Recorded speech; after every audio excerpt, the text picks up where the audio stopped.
In this video, we're going to deep dive into Booking Holdings company, the travel giant, to see if there is some good opportunities to get from this stock or if it's a pass. So in this video, we're going to discuss about the business. Of course, we'll do a SWOT analysis, the numbers to see if it's a quality business, the moat, does it have a moat, and of course, the value, at what price it can be interesting to buy Booking. About this company, had a great performance last year, particularly from August. 56% pump since August, which is quite good. Important thing to know, since September 2023, European Commission blocked the acquisition of eTraveli Group, which was an acquisition for $1.6 billion. So it's a pretty big one. They are appealing this decision to see if maybe they will be able to buy it. Nice 56% pump between August and December 2024. A massive buybacks from this company. You will see it's probably one of the biggest buyback companies that I have in my watch list. CEO focusing on AI and also excellent CEO. They have a market cap of $163 billion right now. And since the last 5 years, they have been outperforming the market, and particularly since July 2023. Before, the performance wasn't very good, but since 2023, they started outperforming the market. On 5 years basis, you will have 94% return with S&P 500. With Booking, you will have 141%. So the history of this company: in 1997, it's an IPO at $16 per share. The company was called Priceline at this moment. Between 2002 and 2005, there is acquisition of Booking.com for $133 million. Still nowadays, it's maybe one of the best acquisition ever, like the best price possible, because this business now is huge. It lasted 3 years to acquire, because first they bought public stocks, and then they acquired fully the company. In 2018, they rebranded from Priceline to Booking Holdings. The goal is to represent better the global travel ecosystem with multiple brands like Agoda, Kayak, and OpenTable. You can see as well that all the brands that are around this around the company, and you have Agoda for Asian market. You have rental cars to rent a car, like rental cars, like easy to understand. Priceline, Booking, Kayak, like it's a very diversified brand where you can almost plan everything for a travel from them. This is how they earn money. So they have merchants, so people book from their platform and they take a commission on it. It's around 15%. They have full control on it. It's been growing to be the main revenue stream in 2023. It represents approximately, if I don't say something stupid, like 51% of the revenue now. You have then agency revenue. So the difference between agency and merchant is agency revenue is people book from their platform, but they pay at the hotel or at the service that they have, whatever it is, and then they need to pay the bill to Booking, to pay the commission to Booking, which is generally around 15%. The problem with this is they don't have a direct control over money, so it's better to receive the payment and then pay the hotel than the hotel receives the payment and then pay you, because you can have some issue with some bad intention companies. Okay, and the last source of income is advertising for restaurant, hotel, and companies that will pay on the Booking platform or other platform to be shown. Important thing to see that they have good growth in night booked, plus 8% year over year, which is good, and the advertising business start to grow as well calmly. Who has a client for Booking? So you have, of course, B2B clients, business will want to be present on their platform, so hotel, restaurants, rental cars, and so on. So it's accommodation, transportation service, restaurant activities, but also B2C, people who want to book an hotel night or a flat, rent a car, book a flight, etc. Depending on customer behavior, buying power and confidence in Booking Holdings platform. They advertise massively, not only to have people booking from their platforms, but also to have more and more business using Booking Holdings ecosystem to have more clients, okay? It's like the more you have customers, the more you will have hotels to have, and the more you will have hotels, the more you will have customers, and it's an economy of scale like this.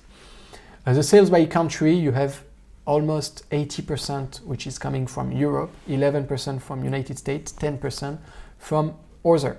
That's the problem of this company, this 79% from Europe, because the reason is because in Europe you have most of the hotels which are independent, while in United States a lot of hotels are from Marriott, Hilton, and so on. While here they are mostly independent, so that's why it's not really good, because Europe is the buying power of European is declining. Now by product, so 51% merchant, 44% agency, and 5% on advertising. The market, they have biggest competitor, Expedia, Booking, okay, Airbnb as well. So for the online booking, the cumulated annual growth rate estimate till 2030 is between 8 and 12%. So it's good, it's a growing market. The global travel is 5.3% till 2031. So even global travel is a growing market. And the competitors, you have Airbnb, which is a leader in alternative accommodation, like so to rent a flat and so on. You have Expedia Group, okay. This one have difficulties to go international. Google Travel, okay. The problem here is Booking need to pay them to not lose traffic, okay. That's quite the trick here. And some hotel chains like Marriott, Hilton, which represent 30% of the US market, okay, and compete with good price, works more in the US, as I said. In Europe or Asia, a lot of hotels are independent. It's around 70% of the hotel are independent, and 30% of the hotel only are independent in the US. And for Trip.com, it's the last one. It seems that they have good position in Asia and business travel, but internationally, less good, like Booking is far away. Here you can see a comparison between Booking and Airbnb, where you can see revenue. Booking is better than Airbnb on almost everything. Revenue, dilution, okay, they do a lot of buybacks, while in Airbnb they issue new shares. The free cash flow grows, the price of the stock also, the valuation is pretty similar, but Booking have way better balance sheet. Also the margins are quite better in Booking, and the return on capital it's also better on Booking. The only place where Airbnb is better is they have better growth in alternative accommodation, plus they spend less on marketing than Booking, but it's also because they have quite different business model. Here compared to Expedia is to see how big Booking is and also how it grew.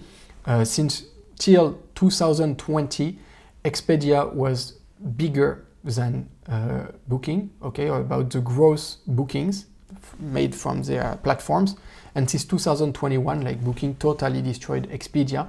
Expedia never managed to get back to their level before the pandemic, while Booking totally arose after them. The team, they have a very, very good team. So you have Glenn Fogel, CEO since 2017. He joined the company in 2000. He was an investment banker before, specialized in travel, and he is at the origin and the negotiation and the acquisition of Booking.com from Priceline before. So he's a very important guy. He's normally the CEO and great capital allocator. You have also Hewitt Steenbergen. I don't know if I pronounce it well. He is a CFO since 2024, and he's a former CFO at Standard & Poor's Global.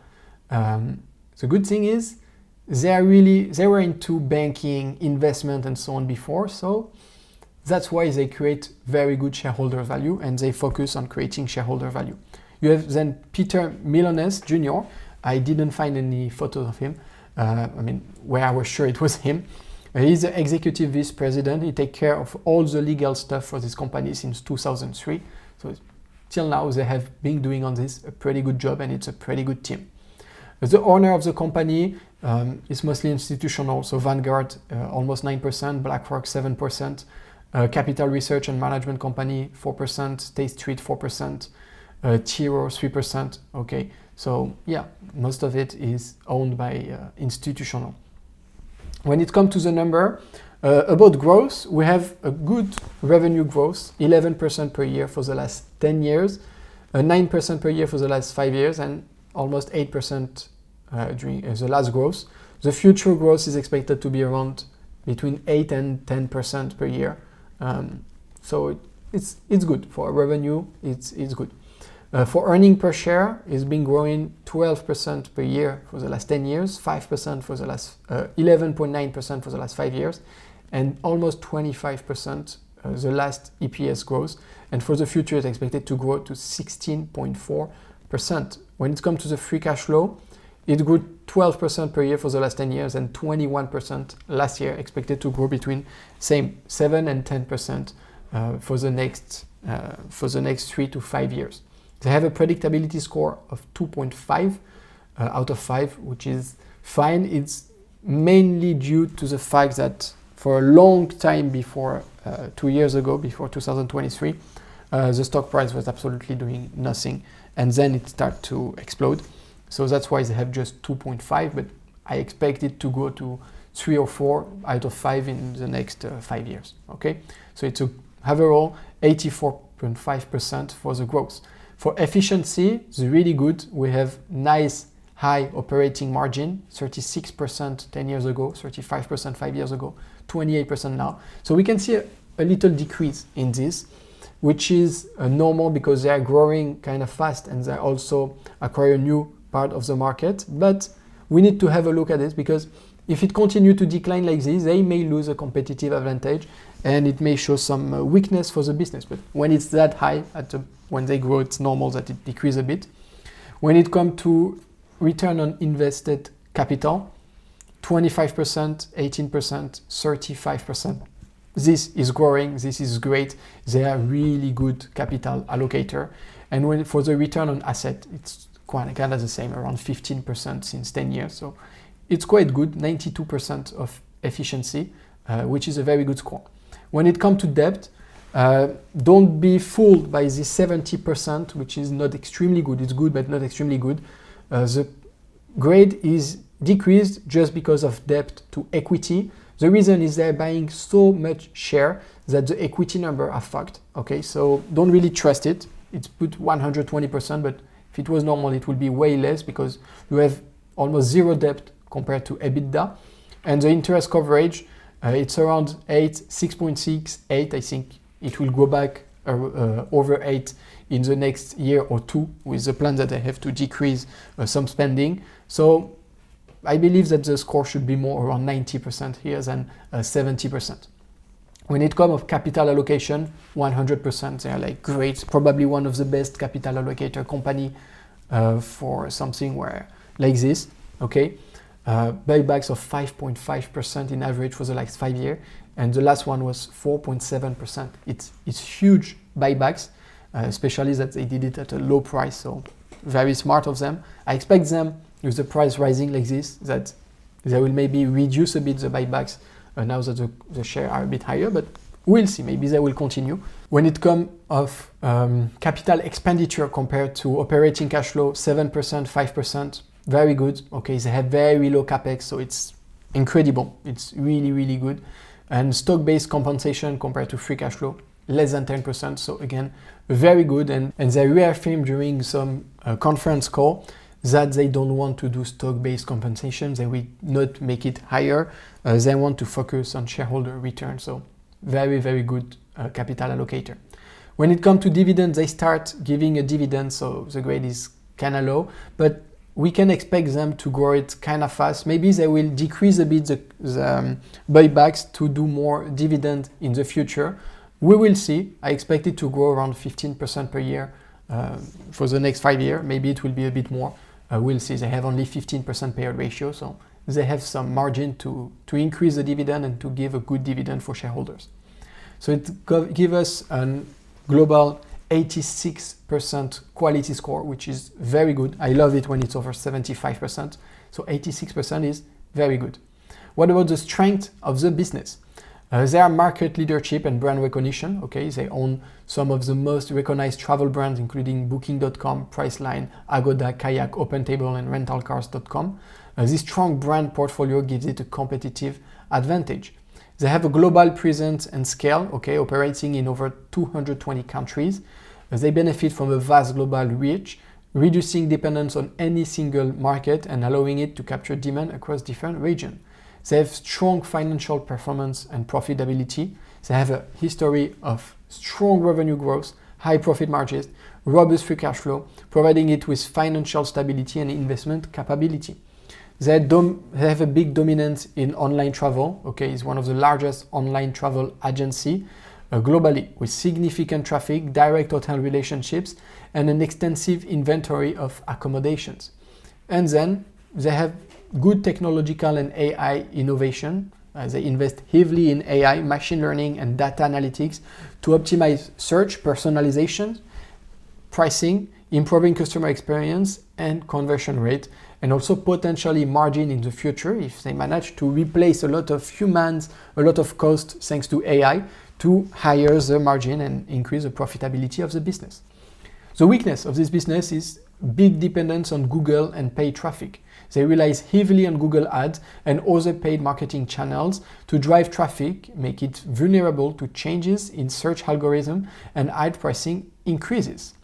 High competition and price sensitivity. The online travel industry is highly competitive, with rivals like Expedia, Airbnb, and direct hotel bookings driving price wars and reducing margins. Especially in the United States, the hotel wars is crazy. They also have a limited presence in alternative lodging. Okay, while Booking.com has expanded into vacation rentals, it still lags behind Airbnb in market shares, limiting its ability to capture this fast-growing segment.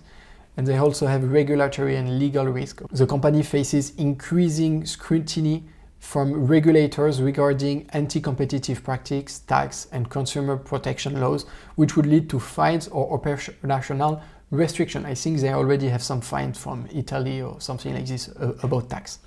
And also over-reliance on the European market. A significant portion of Booking Holdings revenue come from Europe, making it vulnerable to economic downturns, travel restrictions, or changes in the EU regulation. That's a problem when 80% of your business is in Europe. You get fucking regulations. Like, I don't know why Europe is so strong with regulations. It's totally stupid, but yeah, that's a problem for me, one of the main problems with this company. When it comes to opportunities, they're in growth in emerging markets. Expanding further in Asia, Latin America, Africa could drive long-term revenue growth as internet penetration and disposable incomes rise in these regions. Expand in alternative accommodation, okay, investing more in vacation rentals, homestays, and unique lodging experiences could allow Booking to compete better with Airbnb and capitalize on changing traveler preferences. A direct booking and loyalty program, okay, strengthening direct booking initiative and enhancing loyalty program could reduce reliance on Google Ads and improve customer retention. I'm like max level on Genius in Booking. And to be fair, yes, you have some advantages, but the more advanced, the less I feel the advantages from it. So could be nice if they improve it a little bit, especially that I also use a bit Hotel.com, which is from, I think, Expedia Group. And Hotel.com, even if it's less, I feel like on the paper it seems the same, but it seems better that they have, every time you have 10 nights booked, you have 1 night for free. So this is kind of nice, even though if it's just a 10% reduction at the end, it can be nice, but Booking are sending a lot of emails to give you like 10% coupon regularly. So it's good. They really try to do a good loyalty program. Also AI and personalization enhancements. Leveraging AI-driven recommendation, chatbots, and dynamic pricing could improve user experience, increase conversion, and maximize profitability. You have also financial services integration. Okay, there is a potential to expand into travel-related financial service, including insurance, payment solutions, and travel-specific credit products. Like this financial service can be something very good, especially with the scale that they have. and also corporate and business travel market, expanding booking.com for businesses, and targeting corporate travelers could provide a stable revenue stream, reducing dependence on leisure travel. I think for the business travel market, it's trip.com, which is, I don't know if they are the leader, but they have a good position for this. Now, when it comes to the threats, macroeconomic downturn and recession risk. Okay, it's a cyclical business, unfortunately. So economic slowdown, inflation, and higher interest rates could reduce travel demand, directly impacting bookings revenues.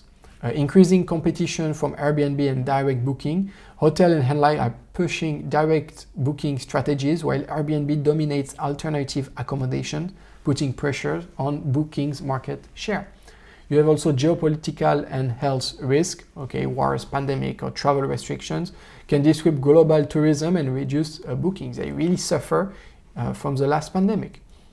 Regulatory challenge and legal battles. Okay, antitrust investigation, new travel industry regulations, taxation policies in different countries could lead to increased costs or operational restrictions. And also the same that everybody which work on internet, cybersecurity and data privacy risk. As an online platform, handling massive amount of customer data, booking holdings is a prime target for cyber attacks, data breaches, and privacy lawsuits which could damage its reputation and trust. When it comes to the moat of this business, Morningstar graded narrow moat with a positive trend, which means that it's not a wide moat, okay, it's narrow, so it means they have a competitive advantage for them and protection for the next 10 years, but not the next 20 years for now, with a positive trend. The positive trend means that if it continues like this, it could go from narrow moat to wide moat. They have high return on invested capital, which is increasing as well from 25% to 35%.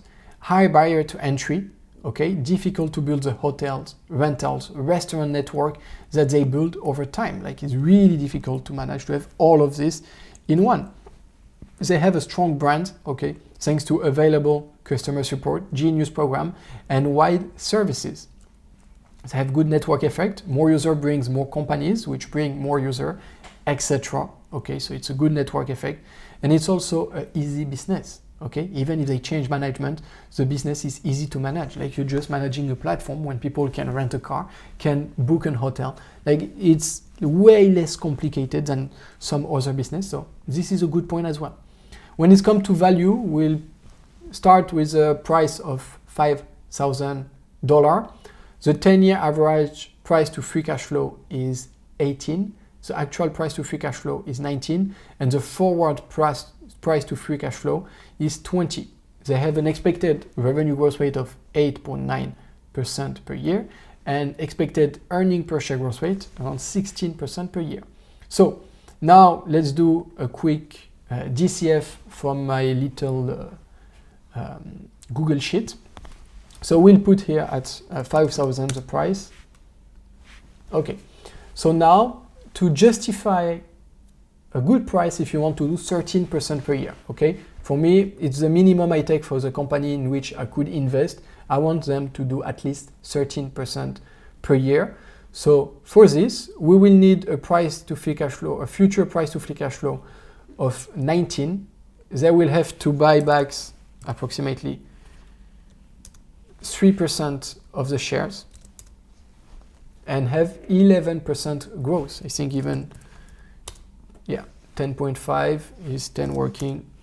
No. 11% growth for the earnings.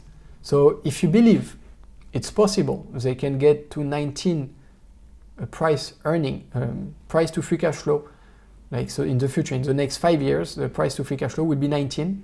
They will have 11% growth rate and buybacks of 3%. Okay, they do 4.7%, 5%. So 3%, I think it's good decrease. We can have something nice. And it's without counting the dividend, because the dividend is less than 1%. So I prefer to not count it.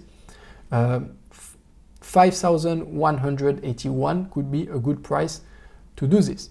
Okay, so now let's change it a bit. Okay, they expect to have a growth around 16% for earning per share. Okay, let's take 13%. Okay, let's take some margin of safety. Let's leave here 3%. We can even decrease it to 2. And for the future price to free cash flow, I feel like 19 is a bit low for this type of business, especially with the margins that they have, the dominance that they have. Okay, even though the average in 10 years have been 18, I think it can grow a bit to 21 or 22. Okay, so let's put 21.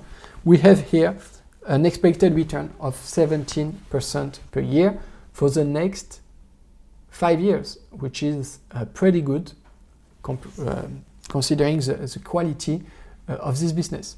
So with all of this said, we have a quality score of 86% and a value score of 75%, which is both very good. So to conclude this analysis and this video, the CEO is excellent, great capital allocator, and probably the best acquisition ever with Booking.com. In multiple interviews, he said that the goal is to create a lot of shareholders' value, so dividends should grow fast and buybacks should continue. I believe the Moat will be soon wide on Morningstar because they have such a good network effect, well positioned, and they continue to do some acquisition when they can. So I believe the Moat can go from narrow to wide on Morningstar. They start a campaign to decrease cost, okay, around 450 million should be saved. So it's potentially more buybacks, more profit as well. So can be good and higher margin. So we'll see how it will go, but they could save like 450 million for 2025. So we'll see how it goes with this. As investors, we need to take care about this competition with Google Travel. It may be a problem, even though strategically, Google should not destroy Booking.com, in a sense that if they do something bad to Booking.com, it will scare a lot of business, and I'm sure they will have way more antitrust issues about this than what they could have on cloud or on advertisement and so on. So I think Google just want to make the life easier for people using their service, and they don't want to destroy competitors and people like Booking. So I'm not sure. I think of course, it can be a danger, but I'm not sure it's in the interest on the long run of Google to put something bad for bookings and even the competitors of Booking. Like everybody will be affected by this. At the moment, $5,000 seems to be a fair value for now with some margin of safety. As a big user of Booking.com, it's a company that I could see myself buying and hold forever. At the moment I'm doing this video, I don't hold any Booking shares, but maybe I should maybe buy some in February. I will see, but it's in the top of my watch list, and I think it can be a good opportunity while it's under $5,000. It's also can create some nice things if they do a split of the stocks, because 5,000, not a lot of people can buy it at 5,000. So if they, I don't know, put it to divide by 2, by 3, or 1 out of 10, it can be also some good opportunity for new people to get into this stock and buy the stock. To conclude, I think Booking, it's a really, really good business. It deserves it 86% quality score. It's almost 90 if we change a bit the depth things. They have good value for now. So I'm pretty interested in this company. I'm curious about you. What do you think about this company? Let me know in the comment section. And don't forget, if you like the video, to put a thumb up and to subscribe to the channel. I see you in the next analysis. Bye.